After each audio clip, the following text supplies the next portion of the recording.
त्यानंतर कृषी अधिकारी पाटील साहेब, विकास पाटील साहेब, त्यानंतर आमचे महाजन साहेब, त्यानंतर आमचे सगळेच सोबत असणारे सर्वच सेवेकरी, जे नगर जिल्ह्याचे जिल्हा प्रतिनिधी, प्रशासक प्रतिनिधी आणि सर्वच कार्यरत आणि जबाबदार प्रतिनिधी जे मंचावर बसलेले आहेत ते, आणि समोर उपस्थित असणारे सर्वच विद्यार्थी, युवक, त्यानंतर शिक्षक आणि गुरुजन वर्गांसह सर्वच युवा सेवेकरी बंधू आणि भगिनींनो,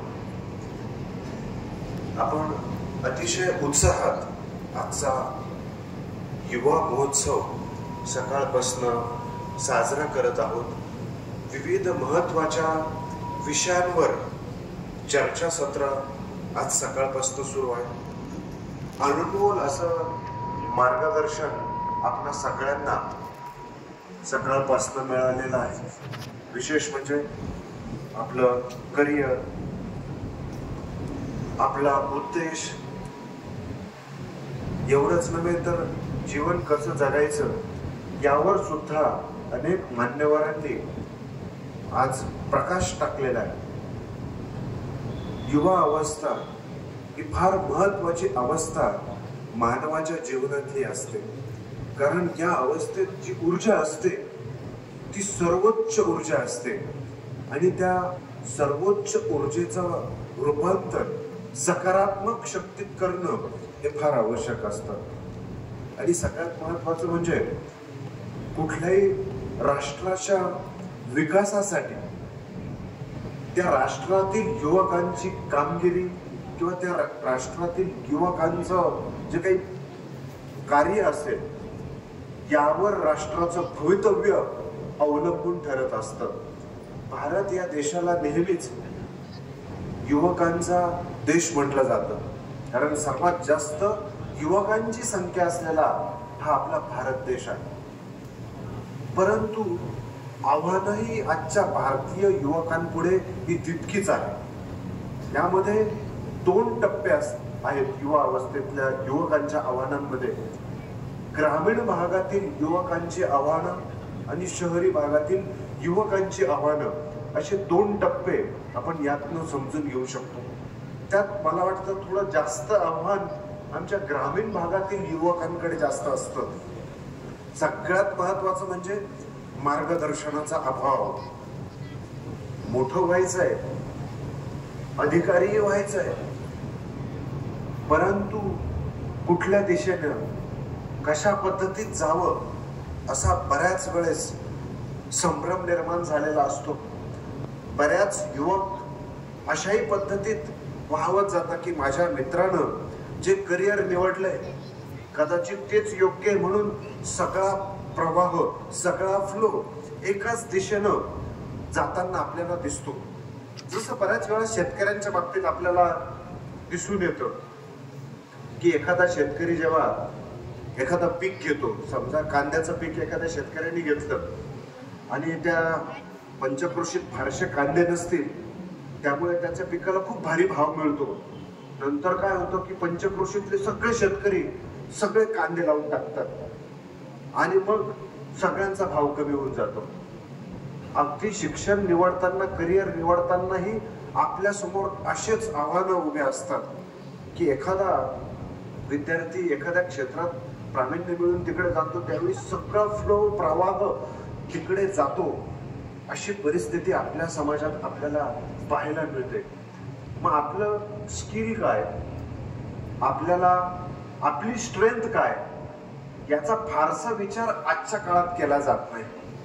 मग या सेवा मार्गाच्या युवा प्रबोधनात विभागातनं हा सुद्धा एक प्रश्न सोडवण्याचा प्रयत्न केला जात असतो की तुमचं स्किल काय, तुम्ही त्या स्किल प्रमाणे करिअर निवडा. उगाच एखाद्या गोष्टीची खूपच आवड आहे परंतु त्यात जर तुमचं ते स्किल नसेल, तुमचं स्किल भलतच असेल, मग तिथे दिशाभूल होऊ नये म्हणून योग्य दिशा देण्याचं, दाखवण्याचं काम या सेवा मार्गाच्या युवा प्रबोधनाच्या विभागातनं करण्याचं गेले अनेक वर्षापासून चालू आहे. मग त्यात प्रामुख्यानं नेमकं काय केलं जातं? मग त्यात तुमचं प्रबोधन केलं जातं. सर्वात पहिला टप्पा काउन्सिलिंग, तज्ञांकडनं मार्गदर्शन ही केलं जातं की नेमकं तुम्हाला काय काय येतं, काय अपेक्षित आहेत, कशा पद्धतीत तुमची वाटचाल तुम्हाला करायची आहे, हे काही प्रश्नही विचारले जातात. दुसरा टप्पा येतो त्यातलाच आध्यात्मिक. मग आपल्या भारतीय ऋषीमुनींनी तयार केलेलं वेगवेगळी शास्त्र, त्या शास्त्रांचा इथे वापर केला जातो. मग त्यात संख्याशास्त्र असेल, ज्योतिषशास्त्र सुद्धा असेल. आज ज्योतिषशास्त्राला एक अंधश्रद्धेच्या दृष्टीने सुद्धा पाहिलं जातं, परंतु पूर्वाचार्यांनी तयार केलेल्या या शास्त्रांमध्ये काहीतरी तथ्य आहे, काहीतरी अशी बाजू सुद्धा आहे की जी आपल्याला दिशा दाखवू शकते. त्याचा वापर आपण भविष्य पाहण्याऐवजी आपल्यामध्येच काय स्किल आहे, आपली स्ट्रेंथ काय आहे हे पाहण्यासाठी सुद्धा या शास्त्राचा वापर केला जाऊ शकतो. परंतु आजच्या काळात ही बदनाम झालेली काही शास्त्र आहेत, त्याचा दुरुपयोग चुकीच्या गोष्टीसाठी केला गेल्यामुळे अंधश्रद्धा किंवा थोतांड म्हणून त्याला पाहिलं जातं. परंतु त्याचा योग्य वापर व्हावा, कारण पूर्वाचार्य, पूर्वीचे ऋषीमुनी यांनी अनेक वर्ष मेहनतीने काही शास्त्र निर्माण केलेली होती, जे आपल्या जीवनाला योग्य दिशा देऊ शकतात. आपल्यातली जी काही सुप्त गुण आहेत, ते सुप्त गुण त्यातनं आपल्याला समजू शकतात. याचा सुद्धा वापर या ठिकाणी केला जात असतो. म्हणून ही जी काही वेगवेगळी शास्त्र आहेत, मग त्यात सामुद्रिक शास्त्र, हस्त सामुद्रिक शास्त्र, हातापायावरच्या खुणांवरनं सुद्धा एखाद्याचं व्यक्तिमत्व आपल्याला लक्षात येऊ शकतं. परमपूज्य गुरुभाऊनी अनेकदा आपल्याला इतुकुशमधनं ही शास्त्र सांगतात की कपाळावर पडणाऱ्या आठ्या, त्यावरनं सुद्धा एखादा व्यक्ती, त्याचं व्यक्तिमत्व कसं असेल हे आपल्याला ओळखता येऊ शकतं. किंवा तो एखाद्या कुठल्या फील्डमध्ये उत्तम कामगिरी करू शकतो. हातावरील असणाऱ्या फुल्यांवरनं, मंगळाच्या मैदानावरची क्रॉस फुली ही उत्तम इंजिनियर त्या व्यक्तीला घडवू शकते.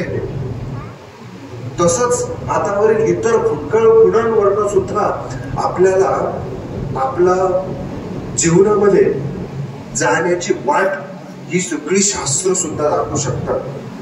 म्हणजे असा एक बॅलन्स या सेवा मार्गाच्या माध्यमातून नव्या पुढे पुढे मांडण्यात येतो, तो समजून सांगण्यात येतो.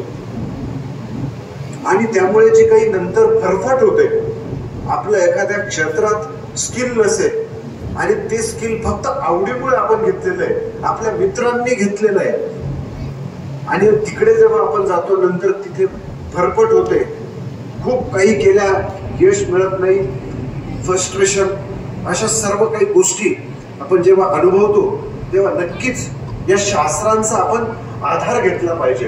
मात्र त्यांच्या पूर्ण आहारी जाणं सुद्धा अयोग्य असतं, कारण ही शास्त्र बहुतांशी 70-80% ॲक्युरेट फक्त ती असू शकतात. संपूर्ण आहारी जाणं सुद्धा अयोग्य हे शास्त्रकारांनी सुद्धा सांगितलेलं आहे. हे सुद्धा आपण लक्षात घेतलं पाहिजे. म्हणून याकरता या सेवा मार्गाच्या या विविध उपक्रमांच्या माध्यमातून, तसं आपला श्री स्वामी समर्थ सेवा मार्ग इतका प्रगल्भ आहे, इतका मोठा आहे की यातला एक एक विभाग, त्याचा सुद्धा आपण अभ्यास करायचं ठरवलं, त्याची माहिती घ्यायची ठरवली, एक एक विभाग इतका मोठा आहे. फक्त आपण सेवा मार्गातील 18 उपक्रमांपैकी युवा प्रबोधन या विभागाचं फक्त जेव्हा आपण माहिती घेतो तेव्हा आपल्या लक्षात येतं की यामध्ये किती महत्वाच्या गोष्टी अंतरंगात आहेत, की आपण युवा अवस्थेत असणार आपण कशा पद्धतीत आपण जीवन जगलं पाहिजे. आहार विहार शास्त्र असेल, त्यात अनेक बाबी आहेत. व्यसनाधीनतेपासून दूर जाणे असेल, करिअर निवडणं असेल, अगदी अभ्यास कसा करायचा यापासून अगदी छोट्या मोठ्या गोष्टी या युवा प्रबोधनाच्या अंतर्गत युवा अवस्थेतील युवकांपर्यंत त्या मांडल्या जातात. तर आजच्या युवकांच्या समस्या समजून घेत असताना ग्रामीण भागातील युवकांच्या समस्या निश्चितच थोड्या मोठ्या प्रमाणात, बऱ्याचदा शिक्षण करिअर निवडताना येणारे अडथळे, आर्थिक पाठबळ कमी असणं, बऱ्याचदा कुटुंबाची परिस्थिती जेमतेम असल्यामुळे अनेकदा शिक्षण तेवढ्यात संपून पुन्हा घरातल्या जबाबदाऱ्या उचलायला लागणं अशा सुद्धा मर्यादा ग्रामीण भागातील युवकांपुढे येऊन ठेपतात. मग त्यावर आपण कशी मात दिली पाहिजे, योग्य ती दिशा निवडून योग्य त्या गोष्टींचं त्यांना समुपदेशन देऊन मार्गदर्शन या कार्यातनं केलं जात आहे. समस्यांमध्ये पुढे जात असताना युवा अवस्था ऊर्जेचा खूप मोठा प्रवाह, त्यामुळे बऱ्याचदा दिशा भरकटण्याची शक्यता जास्त असते. ती दिशा भरकटू नये म्हणून याकरता पायबंद कसा घातला जातो. मग आजचे युवक व्यसन सुरुवातीला व्यसनाधीनतेकडे जाताना केवळ हौस मौज म्हणून व्यसनांकडे युवक वळताना आजच्या काळात दिसतात. त्याला कारण आजचं टीव्ही माध्यम सुद्धा आहे, चित्रपट ही सुद्धा फार मोठं या गोष्टीला जबाबदार आहे. त्यामुळे सहज सहज त्या गोष्टी त्या ठिकाणी पाहायला मिळतात आणि आपल्यालाही ते अयोग्य वाटत नाही. त्यामुळे जे दिसतं त्याचं अनुकरण केलं जातं. सुरुवातीला हौस म्हणून, नंतर त्यात ती गुरफटली जातात. मग त्या व्यसनांमधनं बाहेर कसं पडायचं किंवा ते व्यसनांचा स्पर्शच या युवा शक्तीला व्हायला नको याकरता काय काळजी घेतली जावी, याचा खऱ्या अर्थानं प्रबोधन या युवा मंचावरनं सेवा मार्गाच्या केलं जात असतं. त्याला सुरुवातीला या अवस्थेत विचारांची दिशा, अधिक वेगवेगळ्या पद्धतीचं वाचन, केवळ अभ्यासाचं वाचन मर्यादित राहून चालणार नाही. याकरता आपल्याला आपले आदर्श कोण हे ठरवणं गरजेचं आहे. आजच्या पिढीपुढे हा फार मोठा प्रश्न आहे. आदर्श कोणाला मानायचं? टीव्ही चित्रपट क्षेत्रातील हिरो हिरोईन हे कधीच आदर्श असू शकत नाही. ते डोळ्याला झगमगाट तो दिसतो, परंतु त्यामागचं दाहक सत्य हे फार कटू आहे, फार भयंकर आहे आणि फार चुकीच्या दिशेला ते नेणारं आहे. दिसताना ती चमक दिसते, परंतु अतिशय लयास घेऊन जाणार त्या गोष्टी असतात, ते लोक आदर्श असतात. मग आपल्या समोर निश्चितच आपल्या राष्ट्रात जन्म घेणारे सर्वच महापुरुष हे आजच्या युवकांचे नेहमीच आदर्श असायला हवे. त्यात छत्रपती शिवाजी महाराज असतील, छत्रपती संभाजी महाराज असतील, हे खऱ्या अर्थाने युवकांचे आदर्श असायला हवे. त्यानंतर सर्व थोर विचारवंत स्वामी विवेकानंदांनी संपूर्ण जगालाच आदर्श घालून दिलेला होता. त्यांनी केलेलं युवा अवस्थेतलं अफाट कार्य, हे कार्य का करू शकले? आध्यात्मिक विचारसरणीमुळे, अध्यात्माची जोड असल्यामुळे संपूर्ण जग त्यांच्या विचारानं प्रवाहित झालेलं होतं. कुठल्याही त्या काळात साधनं उपस्थित नव्हती. आपण जर त्यांचा जीवनादर्शाचा जर आपण विचार केला तर मोबाईल नेटवर्क नव्हतं, सोशल मीडिया नव्हतं, कुठल्याही प्रकारची अशी साधनं नव्हती प्रचार प्रसाराची. विमानं सुद्धा नव्हती प्रवास करण्यासाठी. बोटीनं जहाजानं ते प्रवास करत दूर दूर संपूर्ण भारत देश पादापर्यंत नवे नवे जगभरातील अनेक देशांमध्ये ते फिरले. कुठले साधनं उपलब्ध होते आणि अगदी वयाच्या 39व्या वर्षापर्यंत ते काम करत होते. वयच काय 39 हे फार काही वय स्वामी विवेकानंदांचं ते नव्हतं आणि त्या वयाच्या टप्प्यापर्यंत त्यांचं कार्य सुरू. खऱ्या अर्थाने ही आपली सर्व प्रेरणा स्त्रोत, प्रेरणा स्थान ही आपण समजून घेतली पाहिजे.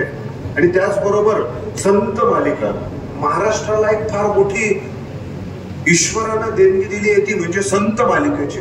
महाराष्ट्र इतकी संत कदाचित जग देशभरात कुठेही नसतील, एवढी ती संत मालिका, आदर्श संत मालिका, संत ज्ञानेश्वरांपासून संत तुकोबरायांपर्यंत असणारी ती संत मालिका. या संत मालिकेला आपण समजून घेणं गरजेचं आहे. या युवा अवस्थेत या युवा विचारांनी निश्चितच या प्रत्येक संतांकडनं आपल्याला काही ना काही जीवनादर्श निश्चित मिळू शकेल. नेहमीच ही सर्व थोर महात्म्य समाजासाठी राष्ट्रासाठी जगली. आपल्याला आदरणीय मकवाने साहेबांनी सांगितलं जीवनादर्श आपल्याला कसा असावा, ध्येय कसं असावं. नेमकं आपण करिअर निवडणार आहोत, एखादा उच्च अधिकारी, क्लास 1 अधिकारी, IAS अधिकारी आपल्याला व्हायचं आपण ठरवलं असेल, एखादा शासकीय आणखी आपण वेगवेगळ्या क्षेत्रातला उच्चतम अधिकारी व्यक्ती होण्याचं ठरवलेलं आहे. परंतु ते का या शब्दाचा अर्थ नक्कीच एक विचारांची त्या ठिकाणी दिशा असायला हवी हे आपण लक्षात घ्यायला हवं. कारण आपल्या या सेवा मार्गातनं नेहमीच एक फार महत्वाची गोष्ट समजून सांगितली जाते. आपल्याला केवळ आपल्या पुरतं जीवन जगायचं नाही, आपल्याला राष्ट्रासाठी, राष्ट्रातील इतर दुःखी पीडितांपर्यंत पोहोचून त्यांच्यासाठी आपण काय करू शकतो आणि खऱ्या अर्थानं ते आपलं जीवन असणार आहे. आणि तेव्हा खऱ्या अर्थानं जेव्हा हा विचार येतो की आपण इतर दुःखी पीडित, इतर लोकांसाठी, राष्ट्रासाठी, समाजासाठी जेव्हा आपण जगतो तेव्हा खऱ्या अर्थानं ईश्वर, भगवंत हा आपल्याला भरभरून मदत करत असतो. तोपर्यंत ईश्वर आपल्याला मदत करत नाही. वैयक्तिक मतलबी जीवन जगण्यापुरतं ईश्वर कधीच आपल्याला आशीर्वाद देत नसतो. मग त्या व्यक्तीला नेहमी आयुष्यात खूप स्ट्रगल करावा लागत असतो की कारण त्याला ईश्वरीय साथ नसते. कारण तो जर स्वतःचं कुटुंब, माझं करिअर, बस माझं एवढ्या पुरता जर आजचा युवक मर्यादित राहिला तर तो भविष्यात नेहमी मर्यादित आणि एकदमच तो सूक्ष्म दिशेकडे वाटचाल करू शकतो. म्हणून याकरता आपल्या विचारांची दिशा कशी असायला, अगदी त्या संत मालिकेप्रमाणे, थोराच्या विचारांप्रमाणे ती असायला हवी. आपण थोरा मोठ्यांचे जीवनादर्श या युवा अवस्थेत समजून घ्यायलाच हवे. त्यात महात्मा गांधी सुद्धा आजच्या युवा शक्तीने समजून घेतले पाहिजे. हे खरं एक आदर्श व्यक्तिमत्व. परंतु दुर्दैव आपलं इतकं भयंकर असं आहे की अशी अनेक थोर महात्मे आहेत की ज्यांच्या जीवनादर्श घेतला जात नाही. महात्मा गांधींबद्दल तर अनेक गैरसमज आणि संभ्रम आजही आपण समाजात ऐकत असतो. परंतु त्यांच्यासारखं आदर्श व्यक्तिमत्वच या देशात नाही किंवा सर्वोच्च आदर्श व्यक्तिमत्व आपण महात्मा गांधींचं जीवन समजू शकतो. अनेक त्यांच्या संदर्भात गैरसमज असले तरी, म्हणून अनेकदा परमपूज्य गुरुमाऊली सुद्धा महात्मा गांधींचा ज्यावेळी विषय येतो त्यावेळी त्यांना साक्षात पांडुरंगाचा एक विशिष्ट अंशावतार त्यांना ते संबोधतात. का आपण नीट महात्मा गांधी आजही समजून घेतलेले नाही. महात्मा गांधींचं जर तुम्ही वाङ्मय लिटरेचर जर वाचलं त्यानंतर आपल्याला महात्मा गांधी खऱ्या अर्थानं समजू शकतात. हा फार मोठा अभ्यासाचा आणि एक स्वतंत्र विषय आहे. तुम्ही नक्कीच एकदा स्वर्गीय प्राचार्य डॉक्टर शिवाजीराव भोसले यांचं एक युट्यूबवर सुद्धा व्याख्यानमाला आहे. ती व्याख्यानमालेमध्ये तुम्ही महात्मा गांधी त्यांच्याकडनं तुम्ही समजून घ्या. निश्चितच ते त्यांच्या भाषणातून महात्मा गांधींचे वेगवेगळे पैलू तुम्ही समजून घेऊ शकाल. आदर्श एक व्यक्तिमत्व जे संपूर्ण शाकाहारी आणि निर्व्यसनी आणि आध्यात्मिक असं एक आगळं वेगळं ते व्यक्तिमत्व. मी फक्त एक उदाहरण महात्मा गांधींचं दिलं. असे अनेक थोरा मोठ्यांचे जीवनादर्श, हे आदर्श आपण आपल्या समोर, डोळ्यासमोर ते ठेवले पाहिजे. म्हणजेच युवकांच्या समस्या समजून घेत असताना आपले आयडॉल कोण आणि काय हे ठरवणं फार गरजेचं आहे. म्हणून थोरा मोठ्यांचा, तो संतांचा अभ्यास आपल्या जीवनामध्ये असणं हे फार गरजेचं आहे. आज आपल्या पुढे ही सगळी आव्हानं पेलवत असताना, हे सगळ्या समस्या समजून घेत असताना आपल्याला अनेक खडतर आव्हानं आपल्या समोर आहे. आज जसं व्यसनाधीनतेकडे युवक वाटचाल करत आहेत, सगळ्यात जास्त युवकांचा समावेश व्यसनाधीनतेकडे आपल्या राष्ट्रामध्ये आहे. महाराष्ट्रही कमी नाही.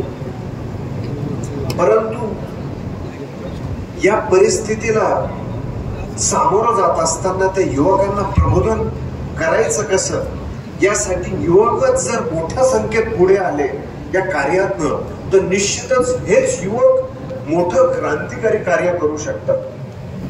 म्हणून या राष्ट्राला प्रबोधन करण्यासाठी मोठ्या संख्येत युवकांची आवश्यकता आहे. म्हणून या युवा प्रबोधनाच्या माध्यमातून हे युवक घडवण्याचं काम युवकच युवकांचं खूप चांगल्या पद्धतीत ऐकू शकतात. याकरता मोठ्या संख्येत प्रबोधन करणारे युवक घडवण्याचं काम सुद्धा या कार्यातनं सुरू आहे. व्यसनाधीनतेमध्ये आपण जर विचार केला, केवळ मद्यपान धूम्रपान एक मात्र व्यसन नसून व्यसनांचे अनेक प्रकार मार्केटमध्ये आलेले आहेत. ड्रगचे वेगवेगळे प्रकार आलेले आहेत. गेल्या 2 वर्षापूर्वी नाशिकमध्ये सुद्धा, म्हणजे नाशिक जसं एक आध्यात्मिक क्षेत्र म्हटलं जातं, परंतु नाशिकमध्ये MD नावाचं ड्रगचं मॅन्युफॅक्चरिंग फार मोठ्या प्रमाणात आढळलं, जे महाराष्ट्रभर सप्लाय होत होतं. असं भयंकर ते व्यसन की ज्यामध्ये कुठल्याही प्रकारची ती शुद्ध राहत नाही आणि फार भयंकर त्या व्यसनाला मागणी असलेलं फार भयावह. काही वर्षांपूर्वी त्यावर सेवा मार्गाच्या वतीनं सुद्धा अभियान राबवण्यात आलेलं होतं की अशा पद्धतीचं ड्रग्स मार्केटमध्ये आलेले युवकांना अक्षरशः वाताहत करणारं, शारीरिक सुद्धा मानसिक सुद्धा अशी अनेक आव्हान. त्यानंतर आणखी काही व्यसनाधीनतेमध्ये, आणखी वेगवेगळ्या प्रकारची व्यसनांमध्ये आजच्या काळात शालेय विद्यार्थी सुद्धा ज्या व्यसनांकडे लागलेले आहेत. मग त्यात शहरी भागातले विद्यार्थी 8वी 9वी पासून जे पुढचे विद्यार्थ्यांमध्ये एक प्रमाण आढळलं. वेब नावाचं एक व्यसन आहे. म्हणजे एक डिव्हाइस असतं ज्यामध्ये काही केमिकल टाकलं जातं आणि ते चार्जिंग करून, मला वाटतं त्याचं व्यसन केलं असतं सिगरेट सारखं. वेब नावाचं एक व्यसन आहे. इतकं भयंकर आहे की जे शालेय विद्यार्थी मोठ्या प्रमाणात करताना आढळतात. दिल्ली सारख्या शहरामध्ये गेल्या 2 वर्षापूर्वी फार मोठा प्रसंग दिल्लीमध्ये, दिल्लीचे सेवेकरी जेव्हा गुरुपीठामध्ये आलेले होते त्यांनी सांगितलं, त्यावेळी दिल्लीमध्ये ते अभियान आम्ही सर्व सेवेकऱ्यांनी, देश विदेश अभियानातले सेवेकरी आणि सर्व सेवेकऱ्यांनी मिळून तिथे प्रबोधन करण्यासाठी जावं लागलं होतं. त्यांनी एक भयंकर प्रसंग सांगितला होता की दिल्लीमधल्या प्रत्येक शाळेमधले जवळपास 90% विद्यार्थी त्या वेप नावाचं व्यसन करतात. 90% विद्यार्थी प्रत्येक शाळेतले. फार भयंकर अशी स्थिती. त्यावेळी त्या दिल्लीच्या सेवेकरांनी सांगितलं की आम्ही आता आमच्या मुलांना कुठे शिकायला टाकावं. मग काहींनी सरळ सरळ आपल्या सेवेकरांनी परदेशामध्ये मुलं शिकायला पाठवली की नको, इथली एकही शाळा सेफ नाही. अशी स्थिती महानगरांमध्ये आजकाल उद्भवत आहे. मोठमोठ्या शाळा असतील तरी त्या शाळांमध्ये ही भयंकर अशी व्यसनांचा विळखा तरुण अवस्थेपासून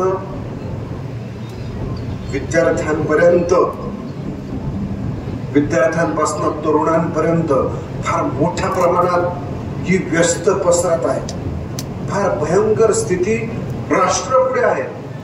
व्यसनांमध्ये गुरफटलेली ही पिढी या देशाचं काय भवितव्य असेल, काय कल्याण करेल, काय या देशाचं वाटचाल असेल, आपण जर फार विचार केला तर फार भयंकर स्थिती आहे. अशी भयंकर व्यसन. त्यानंतर मागच्या वर्षी सुद्धा कर्नाटकातील बेळगाव परिसरातील सेवेकरी खास बालसंस्कार आणि युवा प्रबोधनाचा कार्यक्रम मागणी करण्यासाठी तिथे आले. त्यांनी एकच प्रश्न मांडला. बेळगाव खानापूर तसं निम शहरी भाग, थोडा ग्रामीण भाग. त्यांनी असं सांगितलं की आमच्या सर्व शाळांमध्ये, खानापूर बेळगाव परिसरातल्या सगळ्या शाळांमधले विद्यार्थी सुद्धा व्यसनाधीन होत आहेत. तिथे ते कुठलं व्यसन? गांजाचं व्यसन. तेथील बहुतांशी विद्यार्थी 80-90% विद्यार्थी गांजाचं व्यसन करत आहेत असं तिथल्या सर्व सेवेकऱ्यांनी येऊन सांगितलं की आमच्या सर्व शाळा गांजाग्रस्त झालेल्या. इथं मोठ्या प्रमाणात गांजा लावला जात आहेत कारण तो ग्रामीण, तो शेतकरी, त्या बांधावर त्या गांजाचं मोठ्या प्रमाणात उत्पादन आहे आणि ते शाळकरी विद्यार्थी गांजाच्या व्यसनाला लागलेले आहेत. फार भयंकर स्थिती आहे. काय करावं? तिथे सर्व प्रतिनिधींना घेऊन प्रबोधन करण्याचं कार्य सेवा मार्गाच्या वतीने, म्हणजे अशा परिस्थिती अशी अक्षरशः झालेली आहे की कार्य तरी कुठे कुठे करावं, कुठे कुठे मार्गदर्शन करावं. मार्गदर्शन करण्यासाठी सेवेकरी कमी पडत आहेत, युवक कमी पडत आहेत की कुठे कुठे जाऊन जसं आकाश अगदी फाटलेलं आहे आणि कुठे कुठे ते ठिगळं लावावी अशी स्थिती व्यसनांच्या बाबतीत आपल्या देशाची झालेली आहे. फार भयंकर स्थितीतनं आपला देश चाललेला आहे. आपण जागा झालं पाहिजे आणि हे जागा करण्याचं काम परमपूज्य गुरु माऊलींच्या मार्गदर्शनात होत आहे. अन्यथा ही व्यसनाधीन पिढी देशाचा काय सत्यानाश करून ठेवेल अंदाजच आपण लावू शकत नाही. आज आपली या परिसरातली, या शहराची स्थिती चांगली का आहे? या ठिकाणी मोठ्या प्रमाणात सेवा मार्गाचं कार्य वाढलेलं आहे. म्हणून आजचे इथे युवा आपल्याला, आदर्श युवा आपल्याला इथे पाहायला मिळत आहे. परंतु सर्वच ठिकाणी अशी स्थिती नाही. आकाशच फाटलेलं आहे. आकाशालाच ते ठिगळं लावायचं, सुईदोरा ठेवून काम करण्याची वेळ आलेली आहे. मोठ्या संख्येत युवकांची मार्गदर्शन करण्याची, आदर्श युवकांची आवश्यकता आहे. या व्यसनांमध्ये आणखी नव्या व्यसनांची भर पडलेली आधुनिक काळातलं व्यसन ते म्हणजे सोशल मीडिया, मोबाईलचं व्यसन. हे तर फारच भयंकर आहे. या व्यसनाला अजूनही आपण तितकस नकारात्मक दर्जा आलेला नाही. जो दर्जा एखाद्या धूम्रपानाला असेल, मद्यपानाला जो दर्जा आहे तसा दर्जा अजून मोबाईलच्या व्यसनाला आलेला नाही. सर्रास आपण सगळ्यांसमोर, आई वडिलांसमोरही तो भरपूर वेळ मोबाईल पाहणं, ते रीळ पाहणं ही फार मोठं धोक्याची घंटा आहे. कारण अक्षरशः 7-8 तास फक्त असं रीळ पाहण्यात जातात मुलांचे, आजच्या युवकांचे. परंतु हे युवकांपुढेच प्रश्न नाही, लहानपासून मोठ्यांचा तो प्रश्न आहे. वयस्क लोक सुद्धा बऱ्याच वेळ ते पाहतात त्यांचाच वेळ जात नाही. इतका वेळ त्यांचा जातो की किती तास निघून गेले त्यांना कळत नाही. आणि नंतर लक्षात येतं आपण कुठे आहोत, आपलं काम किती राहिलं, आणि नंतर मग वेळच नाही. हा एक शेरा सगळ्यांकडनं कॉमन तो मारला जातो. आपण अप्रत्यक्षपणे या व्यसनाच्या आहारी चाललेलो आहोत. इतकं भयंकर स्थिती आहे. यातनं कोणीही वाचण्याची सध्या तरी स्थिती नाही. कारण फारसं त्यावर, त्या मोबाईलच्या वापरावर फारसं कोणी निगेटिव्ह सुद्धा बोलत नाही. सगळ्यांना ती भयंकर अशी सवय लागलेली आहे. त्यातनं बाहेर कसं पडायचं? हे व्यसन धूम्रपान, मद्यपानापेक्षा भयंकर व्यसन ठरणार आहे. लक्षात घ्या. हे व्यसन इतकं भयंकर आहे, इतकी त्याची सवय लागलेली आहे. कारण आपल्या मेंदूवर त्याचा सरळ परिणाम होत असतो. बेचैन होऊन जातो. थोडा वेळ मोबाईल वाजत असलं तर आपण, आपली बेचैनी वाढते की कुठे काय मोबाईल कसं. ही स्थिती युवकांचीच नाही तर थोडा मोठ्यांपासून सगळ्यांची. थोडा वेळ आपला मोबाईल बंद असला तरी आपण तळमळ होते. म्हणजे अक्षरशः एखादं व्यसन केल्यानंतर, एखाद्या व्यक्तीला ड्रग्स घेतल्यानंतर पुन्हा त्याची आठवण व्हावी, पण ती विशिष्ट वेळेत त्या व्यसनाची आठवण होते. इथं वारंवार आठवण होते. कुठे मोबाईल, कुठे डिस्चार्ज झालाय, मोबाईलची बॅटरी लो झाली तरी अनेकांची धडधड प्रचंड वाढते. ही स्थिती आजच्या मोबाईलच्या संदर्भातची आहे. हे आगामी भविष्य काळातली फार मोठी धोक्याची घंटा आहे. कारण त्याचे दुष्परिणाम असे आहेत. वेळेचा सगळ्यात मोठा अपव्यय हा त्यातला एक दुष्परिणाम. दुसरं, डोळ्याचे आणि मेंदूचे आजार.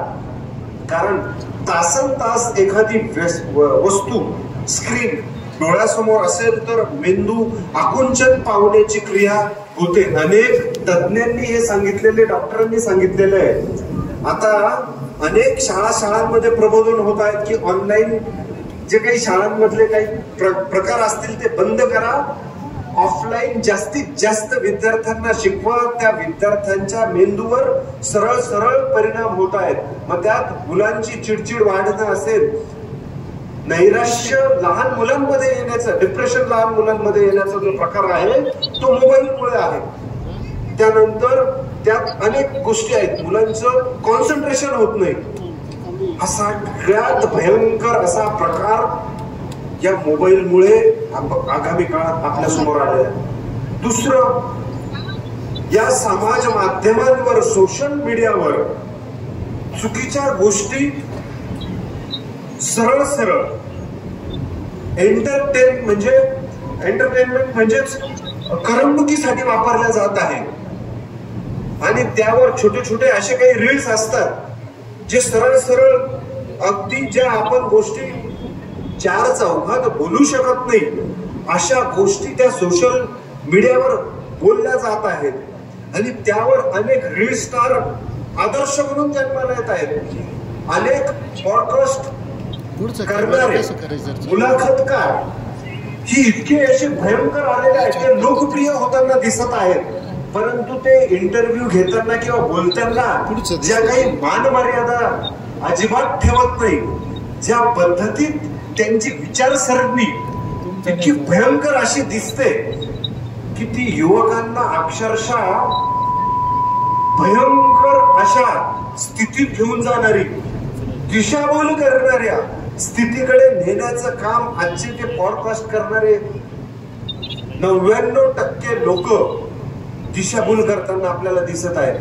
त्यापासून जर आपण वेळीच सावध झालं तर ठीक, अन्यथा ते कुठे घेऊन जातील, काय शिकवतील, काय आपली दशा होईल याचं आपण इमॅजिन सुद्धा करू शकणार नाही. फार भयंकर हे जे नवे थ्रेट आहे, नव्या काळाचे नवे आव्हान, नवे जे जसं प्राचीन काळामध्ये जे आव्हानं होते, जसं अगदी अनादी काळात त्रेतायुगात किंवा त्या आधीच्या युगात राक्षस दैत्य असायचे, ते समोरासमोर त्रास द्यायचे, देव लोक यायचे, मग तेव्हा देवच देवी देवता अवतार घेऊन ते मारायचे. नंतरच्या पुढच्या युगांमध्ये देव स्वतः मारत नव्हते, ते मानवाला मार्गदर्शन करत होते आणि मग मानव ते कर्तृत्व दाखवत होता आणि ते थ्रेट्स, ते चुकीच्या लोकांचा ते नाश करत होते.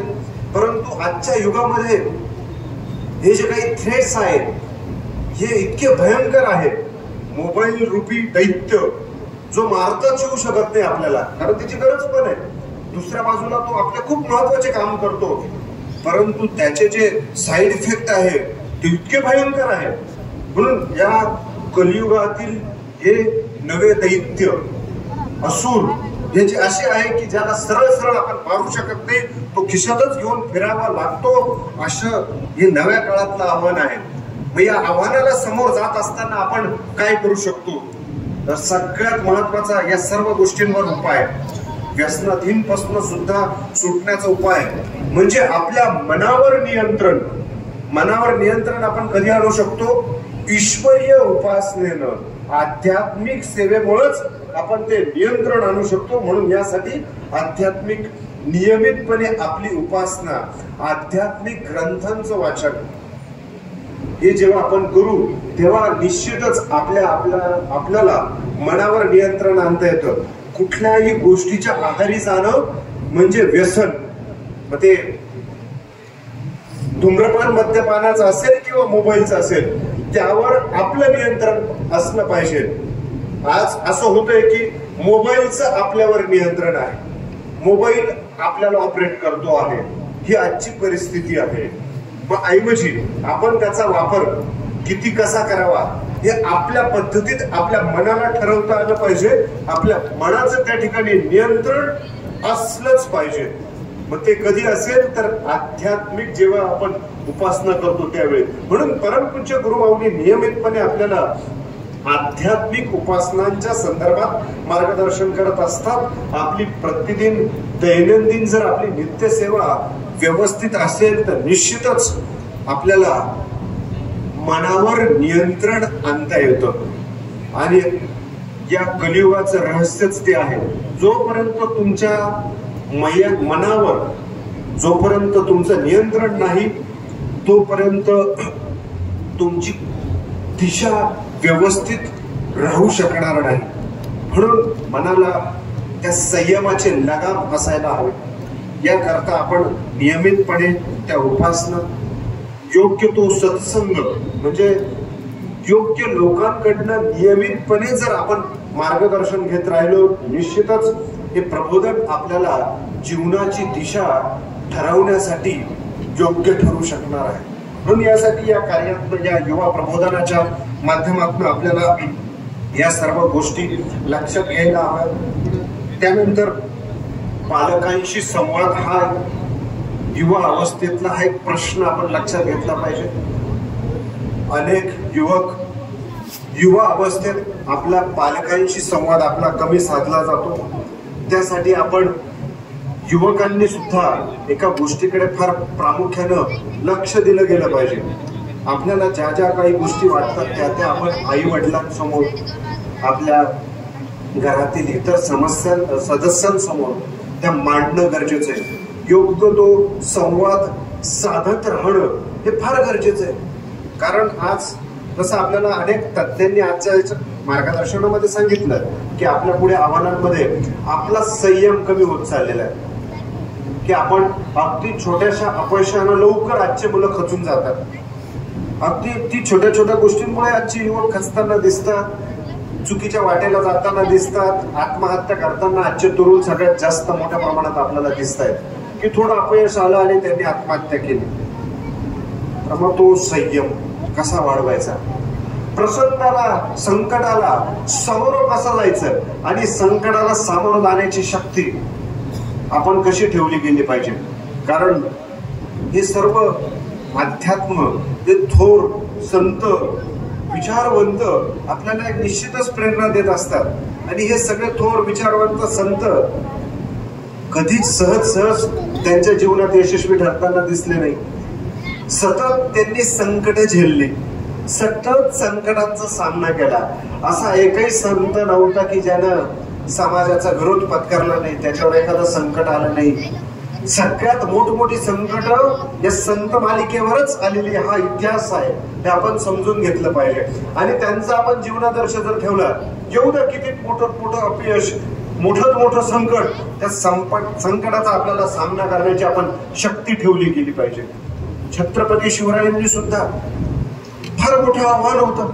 देशभरात गुलामगिरीचं वातावरण होतं, मुघली सत्तेचा अंमल होता, आदिलशाह, निजामशाह, तिकडनं मुघल, आणि त्यांच्यामध्ये राहून हे हिंदवी स्वराज्य स्थापन करणं ही काही साधी गोष्ट नव्हती.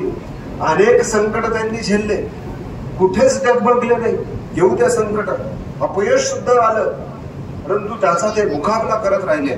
आणि लढवय्या वृत्ती ही आपण नक्कीच छत्रपती शिवाजी महाराज आणि छत्रपती संभाजी महाराजांकडनं ती लढवय्या वृत्ती आजच्या युवकांनी ती घेतली पाहिजे. एवढ्या ती संकट, या संकटाचा मुकाबला करण्याची ताकद, धमक आपण या सर्व युवकांनी घेतली पाहिजे. आपल्या मातीतनं ती आपल्याला शिकवण ती मिळालेली असते, हे आपण लक्षात घेतलं पाहिजे. कारण जीवन संपवणं, आत्महत्या करणं सगळ्यात सोपं, आणि हे एखाद्या शूरवीर ही गोष्ट कधीच करू शकत नाही.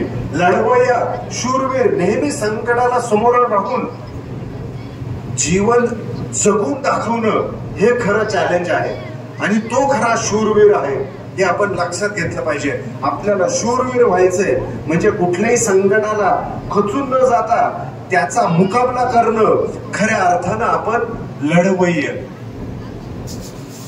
राहिलं पाहिजे, लढत राहिलं पाहिजे, हे आपण शिकलं पाहिजे या थोरा मोठ्यांकडनं. म्हणून आत्महत्या ही एखाद्या संकुचित बुद्धी किंवा एखादा व्यक्ती ज्यात शक्ती नाही तोच ते करू शकतो. परंतु आपण जर आपल्याला एक शूर पराक्रमी समजून घेत असू, आपण या थोर राष्ट्रपुरुषांचा आदर्श घेत असू, तर आपण जीवन जगून दाखवणं ही खरी आपण शक्ती आपण आपली सर्वांची दाखवली गेली पाहिजे. त्याचबरोबर आता आपल्याला थोड्या वेळापूर्वी अनेक तज्ञांनी अनेक गोष्टी आपल्या समोर मांडल्या. अभ्यास कसा करायचा, कशा पद्धतीत करायचा यावर सखोल मार्गदर्शन केलं. बरेच युवक आजच्या काळात अभ्यास करण्याच्या चुकीच्या पद्धतीमुळे अपयशी ठरतात आणि या दोन्ही मुख्य वक्त्यांनी आपल्याला फार महत्वाचं एक पॉइंट सांगितला. अभ्यास करण्याची वेळ. बहुतांशी मुलं केवळ रात्री अभ्यास करण्यात समाधान मानतात. दोन्ही आपल्याला तज्ञांनी सांगितलं रात्रीचा अभ्यास कधीच चांगला नसतो आणि कारण रात्रीची झोप ही फार महत्वाची असते. आरोग्यशास्त्रीय दृष्ट्या रात्री 10:30 किंवा 11 ते 4 ही सगळ्यात महत्वाची झोप शरीरासाठी असते, ज्यामुळे शरीर पुन्हा एकदा ताजतवानं होत असतं. 8 तास किंवा 6 तासाची जी झोप सांगितली जाते ती रात्रीची सांगितली जाते. तो टाइम म्हणजे 11 ते 4 हा सर्वोच्च शरीराला पुन्हा दुरुस्त करण्याचा टाइम असतो. त्यामुळे ती सर्वोच्च झोपेची वेळ म्हटली जाते. परंतु आजच्या तरुणांमध्ये तो एक अभाव असतो. रात्री 2-2, 3-3 वाजेपर्यंत जागरण करणार, 3-3 काय 4-4 वाजेपर्यंत सुद्धा जागरण करणारी पिढी आम्ही शहरी भागांमध्ये पाहतो. 4 किंवा 5 वाजता सुद्धा ते जागरण करतात, 5 वाजता ते किंवा 4ला ते झोपी जातात. अशी स्थिती आजच्या युवकांची असते. त्यामुळे काय, आजच्या युवकांचं आरोग्य इतकं भयंकर स्थितीला जाऊन पोहोचलेलं आहे. मग आजच्या युवकांचे आजार जर आपण अभ्यासले, 30 मध्ये आजच्या युवकांना हार्ट अटॅक येणं, ब्लड प्रेशर, डायबिटीस सारखा आजार 30 मध्ये, 25 आता तर शहरात जर गेलं तर 25तले मुलं बीपीची गोळी म्हणजे ब्लड प्रेशरची गोळी घ्यायला लागलेली. इतकी भयंकर स्थिती आहे. वेगवेगळे आजार, वेगवेगळे हार्मोन्स सिक्रेशन प्रॉपर न होणं, इनबॅलन्स होणं, हे आजार का होत आहे? एक जागरण आणि चुकीचा आहार विहार. चुकीचा आहार विहार इतकी चुकीची जीवनशैली आपली झालेली आहे. त्यात फास्ट फूड, जंक फूड. त्या फास्ट फूड, जंक फूड मध्ये सर्वोच्च जर खराब फूड असेल चायनीज, ते आजच्या पिढीला प्रचंड आवडतं. त्याच्या खूप आहारी आजचे युवक जाताना आपल्याला दिसतंय. ते किती भयंकर आहे, किती त्यात काय काय इन्ग्रेडियंट आहे आपल्याला बहुतांशी सगळ्यांना ते माहिती असतं. इतकं ते भयंकर. बऱ्याचदा युवा अवस्थेत आपल्याला जाणवत नाही. ती ऊर्जा असते, शरीर धडधाकट असतं, परंतु त्याचे नंतर दुष्परिणाम आपल्याला पाहायला मिळतात. म्हणजे जंक फूड, फास्ट फूड. नंतर पाश्चिमात्य फूड मध्ये पास्ता, बर्गर, पिझ्झा हे फार भयंकर, असं भयंकर. आजच्या काळातलं सगळ्यात खराब फूड जर असेल तर हे आहे. हे आपण लक्षात घ्या. त्याचा इन्ग्रेडियंटचा अभ्यास करा, त्यात काय काय असतं आणि काय काय वापरलं जातं. आणि आजचे युवक त्या आहारी जाऊन शरीराची माती करून घेत आहेत. म्हणून कुठल्याही प्रकारे असं भयंकर फूडच्या आहारी जाऊ नये. त्यानंतर काही शरीराची अतिरिक्त काळजी घेणारे युवक असतात की नाही, आम्ही प्रोटीन इन्ग्रेडियंट जास्त वाढू, जिम, त्यामध्ये अनेक जण आजचे युवक जिम मध्ये जातात. जिम मध्ये जाणं चांगलंच आहे, परंतु आपल्या शरीराच्या मानानं अधिक व्यायाम करणं, चुकीच्या पद्धतीचे व्यायाम करणं, त्यामुळे अनेकदा त्यांना त्याचे दुष्परिणाम भोगायला लागतात. मग ते जिमचा जो कोच असतो किंवा तिथले संचालक असतात, मग ते सांगतात की प्रोटीन घ्या. मग ते फूड मधलं प्रोटीन कमी मिळतं त्यांचं म्हणणं असतं. मग ते प्रोटीनच्या बादल्या अशा बॅग मिळतात, बॅरल मिळतात आणि ते प्रोटीन शेक ते घेतात आणि त्याचे इतके भयंकर दुष्परिणाम आहेत, इतके भयंकर आहेत की एक्सटर्नल प्रोटीन घेणारे जे आहेत त्यांच्या शरीरावर त्याचा इतका भयंकर परिणाम होतो. बॉडी मधलं युरिक ऍसिडचं प्रचंड प्रमाण वाढणं, हातपायांना हाडं ठिसूळ होणं, इतके त्याचे भयंकर दुष्परिणाम आपल्याला पाहायला मिळतात. इतकी ती भयंकर स्थिती आहे. अयोग्य मार्गदर्शन. अगदी भारतीय परंपरेचा जर विचार केला तर आपण त्या आहारशास्त्र, आपला भारतीय आहार सर्वोत्तम आहार. आपल्याला आहारशास्त्रात भारतीय तत्वज्ञानानं शिकवलेलं, आयुर्वेद शास्त्रानं शिकवलेलं की आहार कसा असायला हवा दिनचर्या कशी असायला हवी, व्यायाम कसा करायला हवा. मग योगशास्त्र केवळ सूर्यनमस्काराने सुद्धा आपली बॉडी इतकी चांगली फिट राहू शकते की आपल्याला अतिरिक्त वेगळं काही करण्याची सुद्धा आवश्यकता नाही. हे आपण समजून घेतलं पाहिजे. केवळ सूर्यनमस्काराने आपली फिटनेस अतिशय उत्तम राहू शकतो. वेगळा विशिष्ट पद्धतीचाच खूप हेवी व्यायाम करायलाच हवा, हे आपण कन्सेप्ट लक्षात घेतली पाहिजे. आजच्या काळात असं आहे की कमी वेळात बॉडी पिळदार स्नायू करणं, पिळदार बॉडी करणं, सिक्स ॲप वगैरे त्याच्या मागे युवक लागतात. त्याची फार आवश्यकताच नसते शरीराला. आणि सिक्स पॅक असणं किंवा खूपच पिळदार शरीर असणं म्हणजे खूप निरोगी, हा सुद्धा आजच्या काळातला गैरसमज आहे. लक्षात घ्या. अनेक तज्ञांचं मत आहे म्हणजे खूप पिळदार शरीर आहे, खूप तिची बॉडी डौलदार आहे म्हणजे तो खूप फिट आहे, अजिबात नाही. लक्षात घ्या. निरोगी शरीर म्हणजे आहारानं आणि त्या व्यक्तीला कुठलाही आजार न होणं, खऱ्या अर्थानं तो निरोगी आणि त्याचं मन संतुलित त्या व्यायामामुळे तो खरा निरोगी, हे आपण लक्षात घेतलं पाहिजे. पिळदार शरीर म्हणजेच निरोगी ही चुकीची संकल्पना आजच्या काळात रूढ होत आहे. आपल्याकडे आज आमचे आंतरराष्ट्रीय स्तरावरचे बॉडी बिल्डर नारायण भाऊ पाडेकर यांनी मला वाटतं 10 वर्षापूर्वी बॉडी बिल्डिंग स्पर्धेत जागतिक स्तरावर त्यांनी सिल्वर मेडल मिळवलं होतं अमेरिकेमध्ये. म्हणजे मिस्टर इंडिया आणि मिस्टर वर्ल्ड या कॉम्बिनेशन मध्ये सुद्धा त्यांनी सहभाग घेतला होता. ते सुद्धा युवकांना मार्गदर्शन करताना सांगतात बॉडी बिल्डिंग साठी नेमकं काय करावं लागतं. शाकाहार आणि रोजचं वरण भात भाजी पोळीने सुद्धा चांगली बॉडी घडू शकते, हे ते समजून सांगतात. फक्त सॅलड आणि अगदी सकस व्यवस्थित आहार जरी आपला बॅलन्स असला तरी आपल्याला बॉडीला आवश्यक असणारे घटक आणि आपली बॉडी अतिशय चांगली निरोगी धडधाकट चांगली मेंटेन राहू शकते, अगदी रोजच्या साध्या जेवणामुळे सुद्धा. त्यामुळे आजच्या काळातला तो फार चुकीचा गैरसमज आहे युवकांच्या संदर्भात, आपण तो निश्चितच लक्षात घेतला पाहिजे. म्हणून आजच्या काळात अनेक गोष्टींचं सोशल मीडियावर प्रमोशन करण्यात येतं. प्रोटीन इंटेक वाढवा, ज्यामुळे तुमचं सौंदर्य वाढेल, तुमचं बॉडी चांगली दिसेल, केसांच्या आरोग्यासाठी प्रोटीन, असं खूप गैरसमज पसरवला जातो. परंतु एक्सटर्नल प्रोटीनची आवश्यकता नाही, कुठलाही मांसाहार करण्याची आवश्यकता नाही. रोजच्या वरण भातामध्येच इतके प्रोटीन असतात की जे शरीराला पुरेसे असतात. वेगळं विशेष खाण्याची गरज नसते.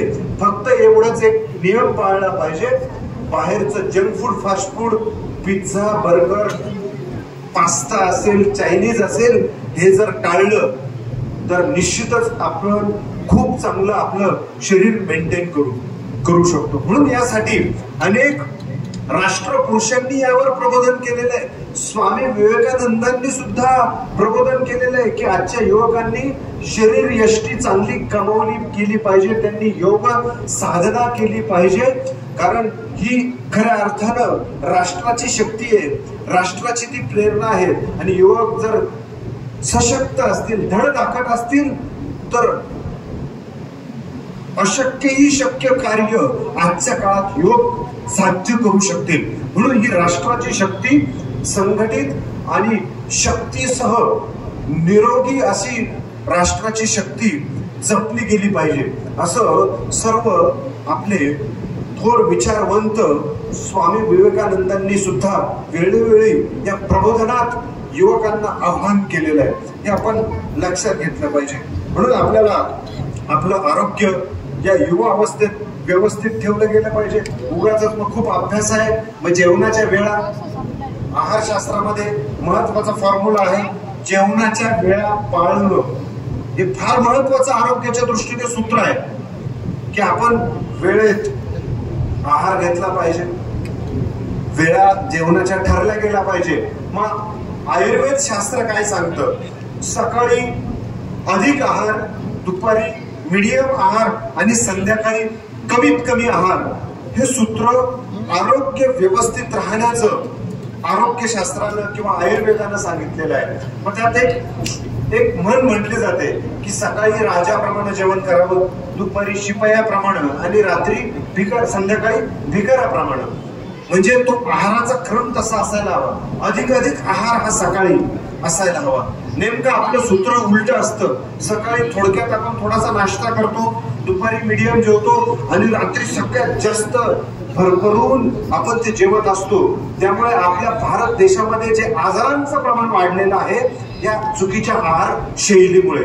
आपण आजही पाहतो परदेशामधले जे काही निरोगी राष्ट्र आहेत त्यात जर्मनी असेल किंवा ब्रिटिश असेल, ब्रिटिश लोकांची आजही सवय आहे. गुरुमाऊली अनेकदा ब्रिटिश लोकांचं त्या चर्चिलचं उदाहरण देतात.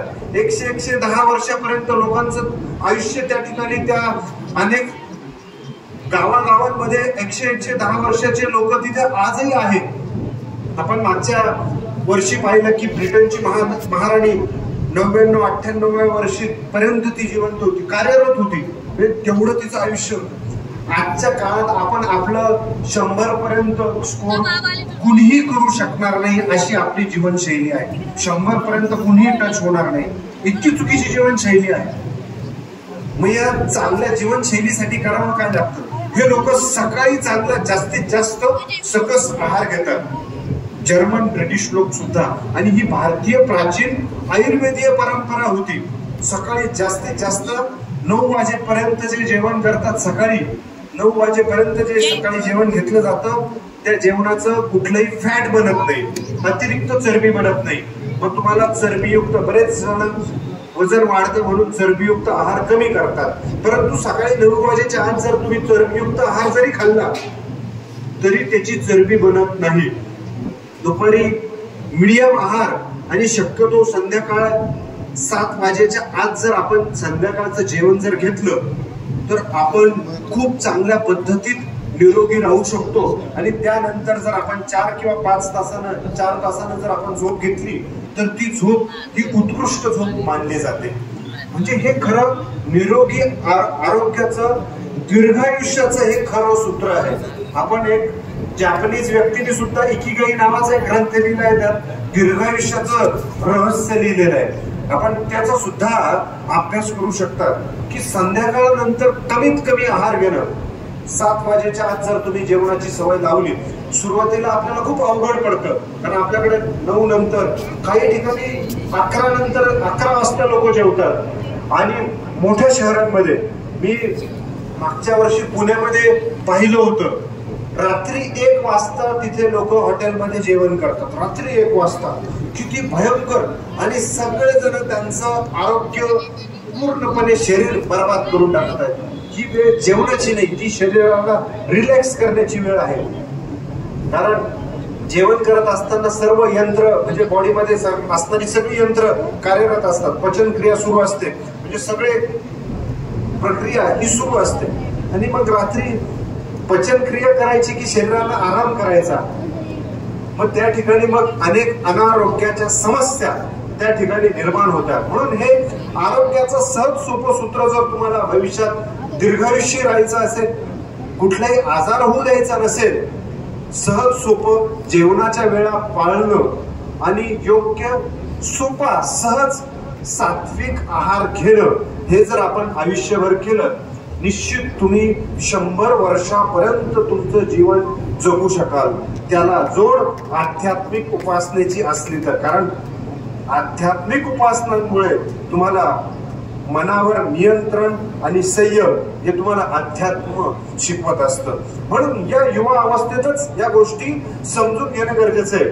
नाहीतर काय होतं, आमचे वयस्कर लोक, यांना आत्ता निर्बंध डॉक्टरांनी लावलेले की हे खाऊ नका, साखर खाऊ नका, ते खाऊ नका. आमच्या कडू पाटलांना मागे हृदयविकाराचा सुद्धा त्रास झाला, मग त्यांनाही निर्बंध आलेले, हे खाऊ नका, ते खाऊ नका.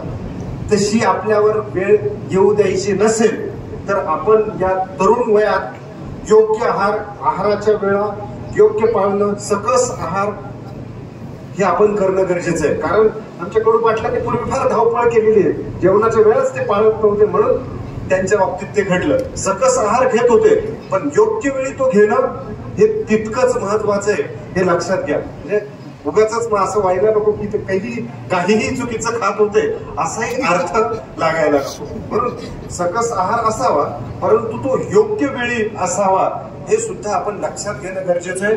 आणि त्याला योगासनांची जोड, सूर्यनमस्काराची जोड जर असेल तर निश्चितच आपण दीर्घायू ठरू शकतो. आणि दीर्घायू आणि निरोगी राहणं हे आपण जे काही ध्येय आपल्या जीवनामध्ये मोठं होण्याचं जे काही ध्येय ठेवलेलं आहे, त्या ध्येयाच्या पूर्ती करण्यासाठी निरोगी आरोग्य, निरोगी शरीर हे तितकंच महत्वाचं आहे.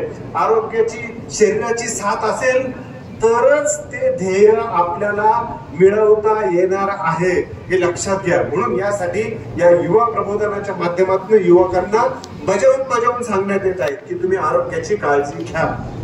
त्यानंतर आपल्याला या युवकांकडनं युवकांचं आरोग्य, युवकांचं करिअर, काउन्सिलिंग, त्यानंतर या युवकांकडनं या युवकांमध्ये सामाजिक भान निर्माण करण्याचं कार्य या कार्यातून करण्यात येत आहे की तुम्ही तुमचं करिअर त्याकडे लक्ष देत आहे, परंतु तुमचं करिअर सांभाळत असताना, पाहत असताना वेळोवेळी तुम्ही समाजासाठी, राष्ट्रासाठी तुम्ही काय योगदान देऊ शकता. मग यासाठी युवकांना वेगवेगळ्या प्रकारचं प्रशिक्षण आपल्या या सेवा मार्गाच्या माध्यमातून गेल्या 7-8 वर्षापासून एक अभियान राबवण्यात येत आहे.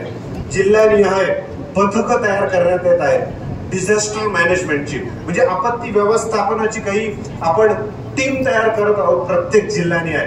कारण जेव्हा जेव्हा आपल्या गावावर, आपल्या परिसरावर आपत्ती येते त्यावेळी सर्वात प्रथम पुढे कोण येतं तर त्या गावातले युवा हे सर्वात प्रथम पुढे येतात.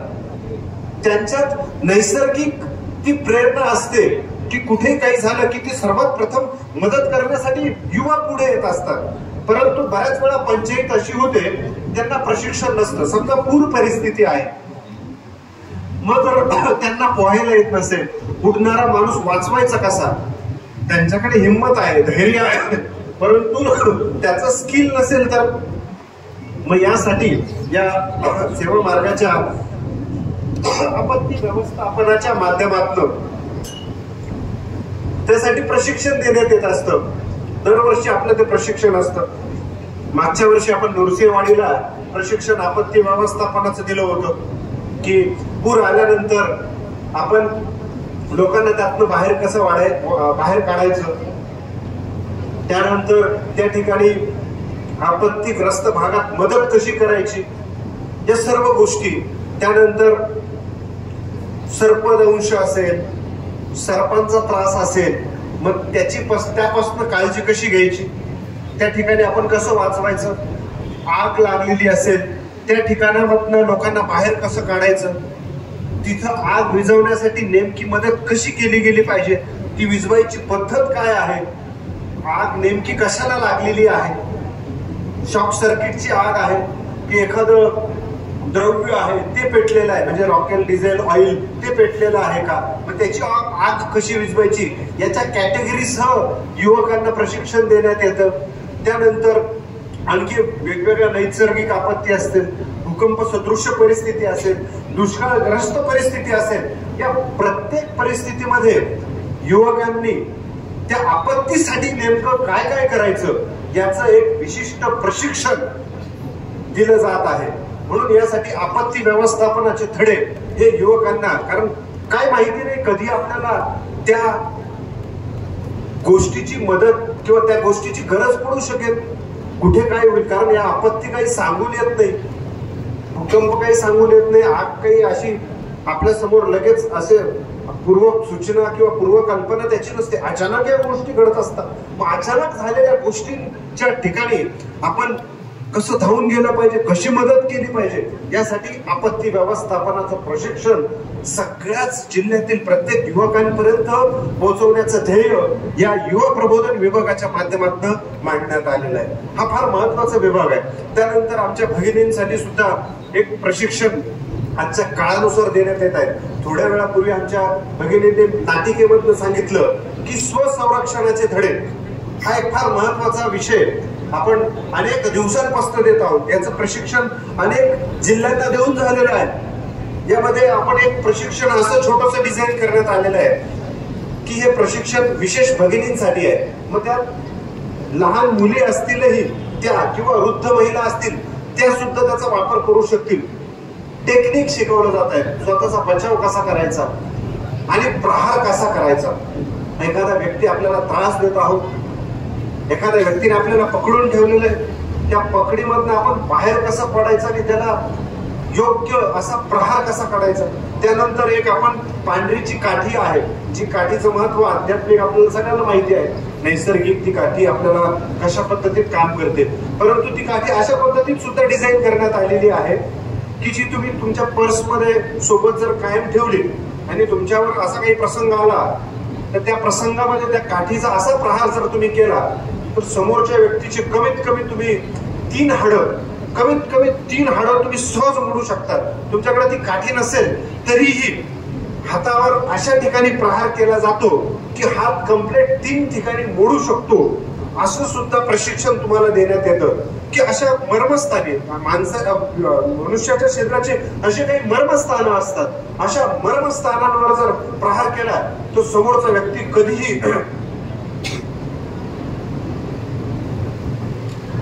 व्यक्ती कधीही तुमचं नावच घेऊ शकत. मग तुम्ही किती कमजोर असाल, समोरचा किती व्यक्ती ताकदवर असला, ताकदवर व्यक्तीवर सुद्धा तुम्ही इतक्या सहज प्रहार करून कमीत कमी त्याचे 3 हाडं किंवा त्याची कवटी सुद्धा सहज तुम्ही मोडू शकतात. इतकी त्याचं अगदी सहज सोपं तंत्र हे प्रत्येक भगिनीपर्यंत शिकवण्याचा उद्देश या युवा प्रबोधनाच्या माध्यमातून मांडण्यात आला. कारण आजची देशाची स्थिती जितकी भयंकर झालेली आहे, आमच्या भगिनी इतक्या असुरक्षित झालेल्या आहेत, देशात इतक्या भयंकर त्या घटना घडत आहेत की हे प्रशिक्षण दिल्याशिवाय आपल्याला पर्याय नाही. तोपर्यंत त्यांना कॉन्फिडन्स येणार नाही. परंतु त्यासोबत आमचे गुरुमाऊली आपल्याला हेही सांगतात की भगिनींनी जर हे 11 अलंकार वापरले तर ते अलंकार सुद्धा त्यांना आत्मविश्वास प्रदान करतात, शक्ती प्रदान करतात, धैर्य प्रदान करतात. मग त्या अलंकारांमध्ये आजच्या भगिनींनी 2-2 जर काचेच्या बांगड्या घातल्या तर या बांगड्या त्यांचं मानसिक धैर्य प्रचंड वाढवण्याचं काम करतात. या उगाच घालण्यात येत नाही किंवा त्या शोभेचे अलंकार बांगड्या नाही, शोभेच्या म्हणून आपण त्या वापरतो कारण त्या हातात असाव्या, परंतु त्या शोभेचा अलंकार म्हणून नाही, हे आपण लक्षात घेतलं पाहिजे. भगवतीनं हे असं एक रहस्य भगिनींसाठी दिलेलं आहे. या जेव्हा काचेच्या बांगड्या भगिनींच्या मनगटात असतात, मनगटामधले ॲक्युप्रेशर पॉइंट्स बांगड्या खालीवर